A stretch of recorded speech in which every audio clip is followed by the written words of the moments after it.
We're the only radio show, television show, actually, of its kind. We have an actual psychotherapist on board who breaks down all of the nitty-gritty and the minutiae of the election and such. It's Jill Payne. She's our psychotherapist, our in-house psychotherapist. Joins us via Skype. What's up, Jill? Just enjoying the sunshine. Finally, I've been swimming for a couple of weeks, so I'm enjoying the sunshine. I know, and as a psychotherapist, that depresses people, right? When they have they don't have enough, they don't get sunshine, or whether it's vitamin K or something, or D. Right. Well, it's the seasonal affective disorder. Seasonal affect. Okay, sad. Yeah. Very good, right? They need some vitamin D. You're right. And there's special lights for that, and also, yeah. What about just good hugs and being with friends? Actually, there's a study done, a 20-second hug a day increases your feel-good drugs in your body and gets you to feel happy. Now, how will the person on the bus next to you, the stranger, feel about you hugging them for 20 seconds? I don't know. I tried it with my husband. You try it with your wife. 20 seconds of a hug is a long time. You start looking at your watch and, right. You know what I think? If you really want to make people get the depression gone, a 20-second grope is better.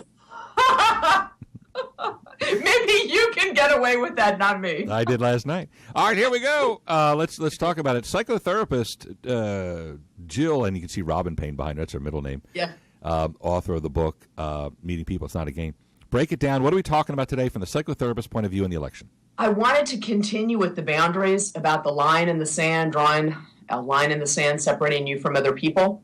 And I would like to talk about social norms because that is what is happening with all three candidates. Okay, take it away. Go ahead. Let's start with Hillary. So, okay, real quick. There's folkways, there's mores, there's taboos, there's laws. We're going to stick with the folkways and the mores. Folkways are if you're standing in line and someone cuts in front of you. That would be a folkway. And how do you feel, Sam, when someone cuts in front of you in line? I'm from Philly. It's where people carry baseball bats in their cars and no one's playing baseball. It's not a good thing when you cut in front. Yeah. Right, it's not. And so you're right. In different places in the United States, the social norms are going to vary. Right. And in the world, social norms vary. So we're just going to stick with the social norms here in America.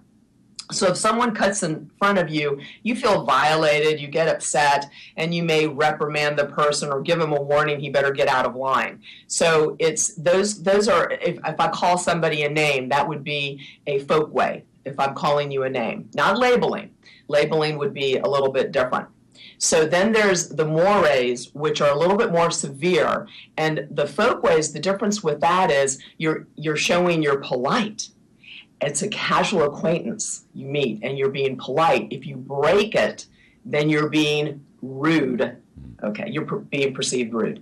So mores are a little bit more severe. Those are with our morals and our ethics. So those are your religious doctrines, your being discriminating against people, oppressing people. So sexism, if something's thought of as racism, sacrilegious, then that you are ostracized. Matter of fact, in Russia, where did they send you? They sent you to, where was that place? It was Gulag, and they sent you up there to Siberia. Siberia, that was right. So they send you to Siberia, and that's pretty much what happens in society when that happens. So that's something that's going on with all our campaigns here. You're getting the rioting. Oh, and also it evokes protesting. And it evokes anger. Remember, if someone stepped in front of you in line, you become angry. Just magnify that a bit when they're a more. Well, what about Jill Payne, our in-house psychotherapist? What causes dirtbag men, and I barely men, to spit on a woman? We saw this poor gal in San Jose. She was a Trump fan. From a psychotherapist point of view, you're talking about disgusting, filthy, dirty men. Spitting on and throwing objects at this poor innocent woman, surrounding her. God knows if they're going to kill her or rape her. And these are your typical leftists. What drives people to want to hurt a poor innocent woman? Or a mob to want to hurt a poor innocent woman? Exactly. Okay, so you've heard of lynch mobs, correct? Mm-hmm. You have one person that gets everybody wound up. And then that whole gang of people feel stronger because they're a group. And so therefore they believe they can do anything. So one guy says, let's beat up that guy. Let's spit on that poor, innocent, adorable blonde. Right. And then I'll go, yeah, let's throw things. Where's the person who says, hey, and puts his back to the woman to protect her? Now, once again, these are liberals. These are disgusting, dirty people. But where were those people, Jill? I looked at that video. That crowd must have been 40 people deep. No one came to her aid. What's the psychotherapist take on that? Well, there's a special study that was done. Now it's illegal to do, where I off the top of my head, I can't remember the psychologist that did it. There's even a movie on it. And he did it because of Hitler. And he was wondering, how could these good people follow someone so horrendous as that man? And he did a study where he had just students come in, and on the students would come in, and there would be one student and the other person on the other side of this device, which was supposedly electrical device, where that person would be electrocuted or electroshocked. Right. And so the person on the other side was a student and was told by the professor, you need to shock this person every time they misread what you tell them. You're going to give them some words, they need to memorize them, and they need to say them in that order. If they don't, you need to shock them. And each time they miss, you need to raise that shock up, the level of shock wave. So what happened is they found that the majority of the people would continue to do this even when they really believed that they were shocking this person where it could have killed them and given them a heart attack. And so it's something that people do when they have an authority figure. They follow it. They don't question it. And real quick, I got 20 seconds. Scary. I got 20 seconds left in our segment. Psychotherapist Jill Payne. I didn't get to talk about. I know we got so off track. But what is it? What does it take? What's that inside voice? What's it take for a man to stand up and protect a woman?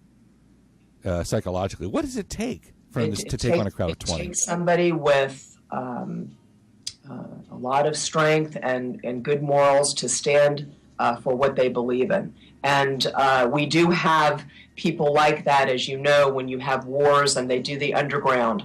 So we need more of those people. So it's something that really is innate. Amazing. I hope and pray for more of those real Americans. Yes. You always enlighten us. Don't cut in line. That got really deep.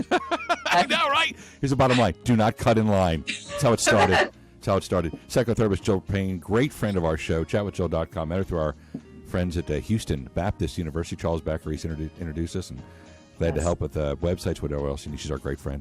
Thank you, Jill. You're so welcome. See you, babe. Look at that. Take care. Have a great week. Yeah, the only radio show with its own in-house psychotherapist.